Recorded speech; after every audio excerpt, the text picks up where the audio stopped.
परंतु ठीक आहे, परंतु ते तुम्ही जर भाषण बघितलं, जेव्हा एकनाथ शिंदे होते आणि आमचे स्थानिक आमदार होते, ते विचारत होते आमदारांना, अरे काय बोलायचंय, तुम्ही ते व्हिडिओ बघा, नीट बघा, जर बघितलं नसेल तर नीट व्हिडिओ बघा. ते आमदार बोलले होते, साहेब काशीनाथ पाटीलवाडीमध्ये आपण बिल्डिंग बांधू. अच्छा, काशीनाथ पाटील बांधू, ठीक आहे बांधू. महानगरपालिकेचा वसाहत आहे साहेब, त्यांना सुद्धा एसआर मध्ये जायचंय, परवानगी नाहीये. अच्छा, ते नाहीये, बांधू. म्हणजे खिशातच जी आर घेऊन आले होते उपमुख्यमंत्री.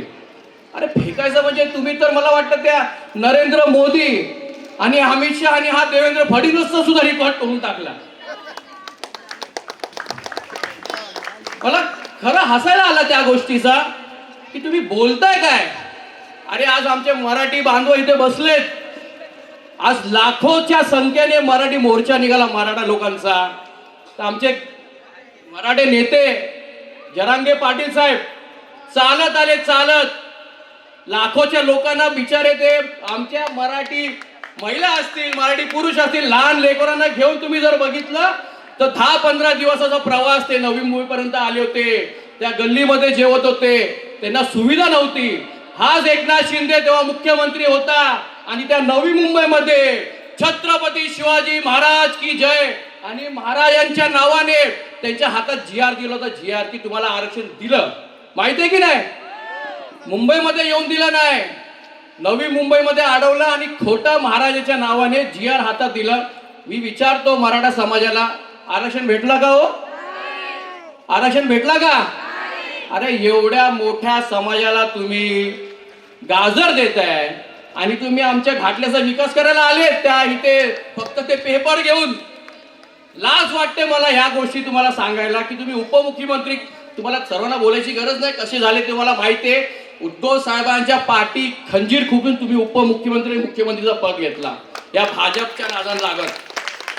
आज वाईट वाटतं, पक्ष चोरला, शिवसेना चोरली, परंतु आमच्या निष्ठावंत शिवसैनिक तुमची हिंमत झाली नाही चोरायची, कारण की उद्धव बाळासाहेब ठाकरेचे शिवसैनिक शिलेदार आमच्या सोबत आहेत. म्हणून त्या लोकसभेमध्ये मोठा विजय महाविकास आघाडीच्या माध्यमातून झाला. मला फक्त एवढंच सांगायचं आहे तुम्हाला. फक्त मी काल सुद्धा उदाहरण दिलं होतं, आजही उदाहरण देतो. जेव्हा हिंदू मुस्लिम 2000 मोदीच्या राज्यात आज आपण बघतो, हिंदू मुस्लिम कटेंगे तो बटेंगे, हे जे काय नारा हे लोकांनी संपूर्ण देशभरात दिला होता.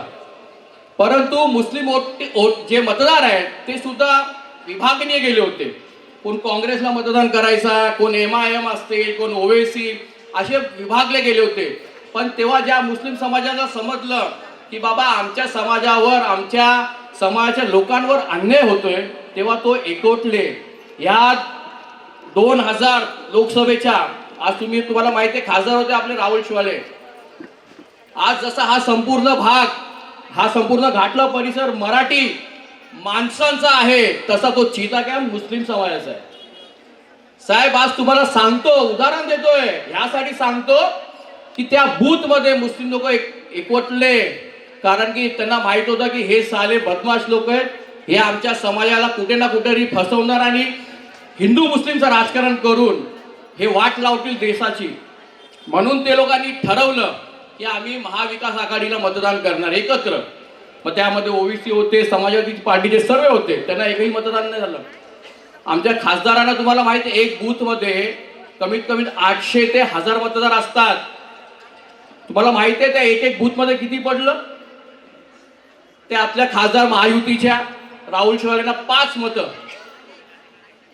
चिता कॅम्पच्या परिसरामध्ये 5 मतं एक बूथ मध्ये, दुसऱ्या बूथ मध्ये 10 मतं, तिसऱ्या बूथ मध्ये 15 मतं, एका बूथ मध्ये 0 मतं.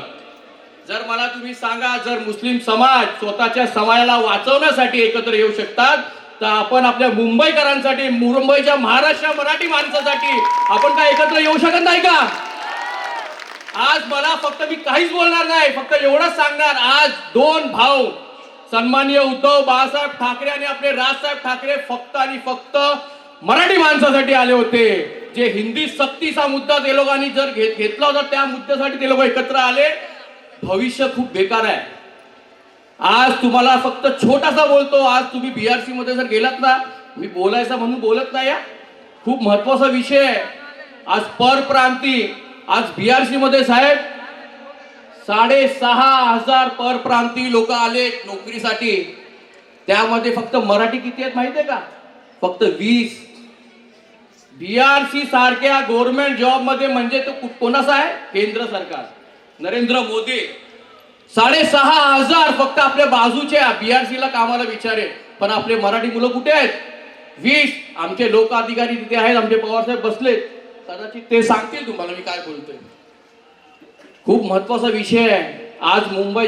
मी पण लहान आहे, पण लहानपणापासून मी ऐकायचो बाळासाहेब नेहमी बोलायचे मुंबई तोडायचा प्रयत्न करतात आहे, मुंबईला वेगळा करायचा प्रयत्न करतात. मी पण विचार करायचा काय हे बोलतात, म्हणजे कसे काय मुंबई वेगळं होऊ शकतं. परंतु तेव्हा आम्हाला समजलं नाही, कारण तेव्हा बाळासाहेब ठाकरे होते, ह्याची हिंमत झाली नाही मुंबईला वेगळा करायची. परंतु आज अमित शहा आणि नरेंद्र मोदींनी काय केलं? आज तुम्ही बघितलं मुंबईचं महत्त्व कमी करून टाकला. मुंबईचे इंटरनॅशनल एअरपोर्ट घेऊन गेले गुजरातला, मुंबईचे डायमंड मार्केट घेऊन गेले गुजरातला, फॉक्सन कंपनी घेऊन गेले गुजरातला. संपूर्ण रोजगार जे संपूर्ण देशभरातून लोक इथे यायचे ना कामाला, आज संपूर्ण जे काय रोजगार मुंबईचा काम, मुंबईला संपवायचा काम हे लोकांनी संपूर्ण गुजरातला घेऊन गेले. बांधवांनो, मी एवढंच सांगतो, ही आपल्या अस्तित्वाची लढाई. आज तिथे तुम्ही बोर्ड बघितलं, मराठी माणसं जागा हो, रात्र आहे वैरायची. हे एक लक्षात ठेवा, खरं आहे सर्व मुंबईचे मराठी माणसं जागा झालेत.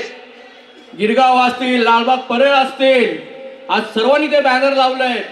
कारण खरं अर्थाने मराठी माणसाची ही निवडणूक एक ऐतिहासिक निवडणूक आहे आणि हे आपल्या सर्वांची अस्तित्वाची लढाई आहे.